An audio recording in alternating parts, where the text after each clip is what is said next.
Olá, alunos, tudo bem? Prontos para mais uma aula?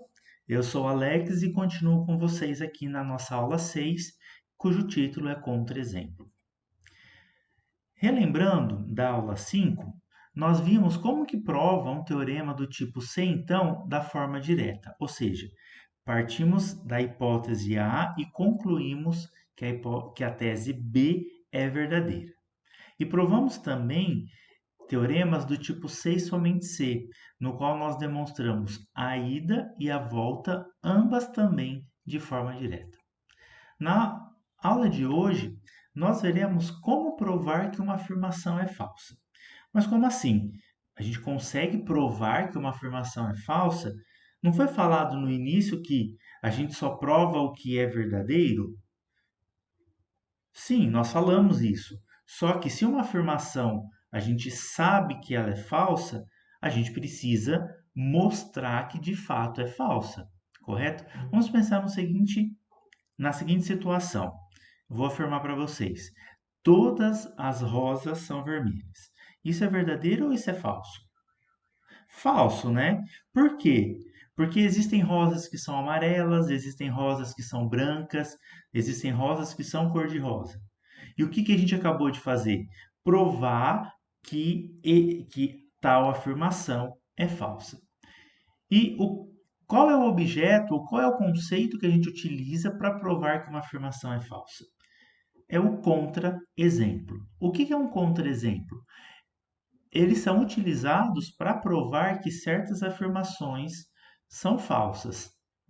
É possível que você ouça em alguma vez, ou já tenha ouvido algum professor falar a seguinte afirmação: se for verdadeira, prove. Se for falsa, exiba um contra-exemplo. Então, o que seria um contra-exemplo? É um exemplo que vai contra a nossa tese e, de fato, prova que ela é falsa. Entendido? Então, vejamos só esse exemplo. Todos os números primos são ímpares. Essa afirmação que nós acabamos de fazer é verdadeira ou é falsa?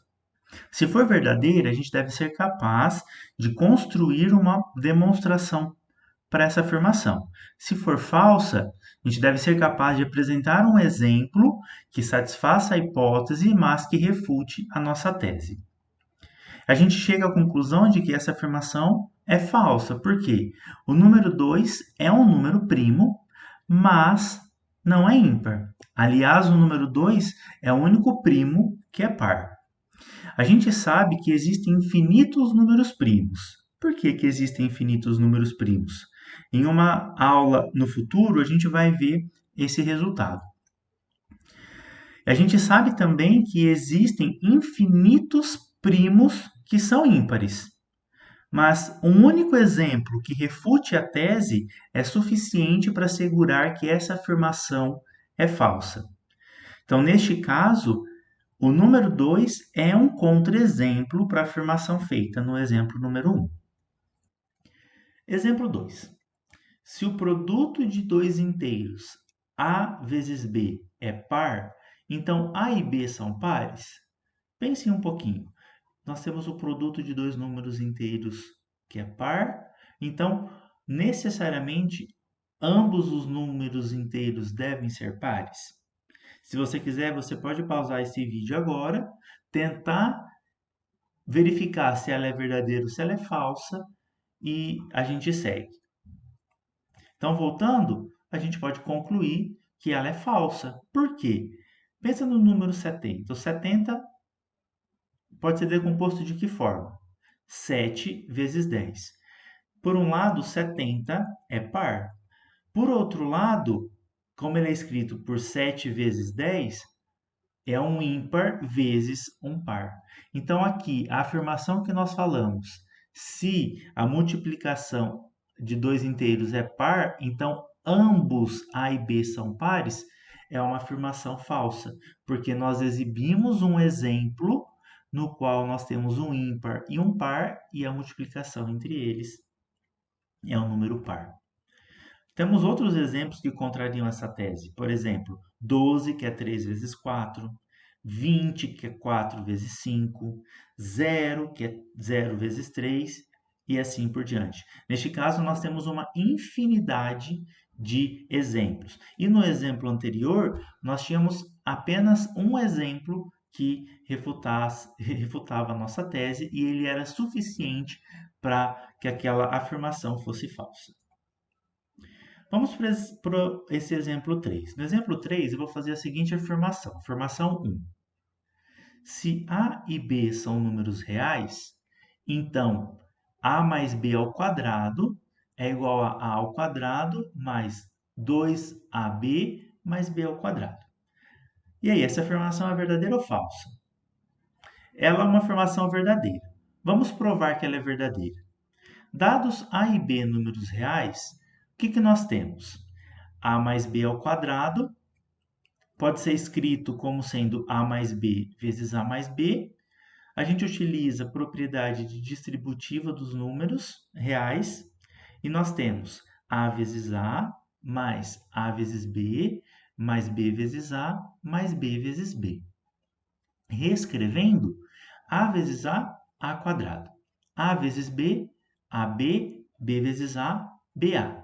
E B vezes B é B ao quadrado. Uma propriedade importante dos números reais é que eles são comutativos, ou seja, A vezes B é igual a B vezes A. Então, esta parcela aqui, B vezes A, pode ser reescrita como sendo A vezes B. Portanto, o que nós temos? Que A quadrado mais 2AB mais B quadrado é igual a mais B ao quadrado. E isso prova a nossa afirmação 1. Ok? Muito bem. O argumento principal dessa prova e que assegura que ela é verdadeira, que a afirmação é verdadeira, é exatamente essa propriedade comutativa dos números reais. Agora vamos para essa afirmação 2.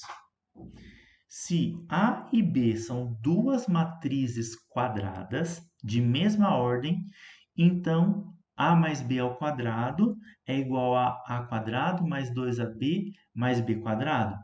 Essa afirmação é verdadeira ou falsa? Vocês estão reconhecendo essa afirmação ou essa escrita?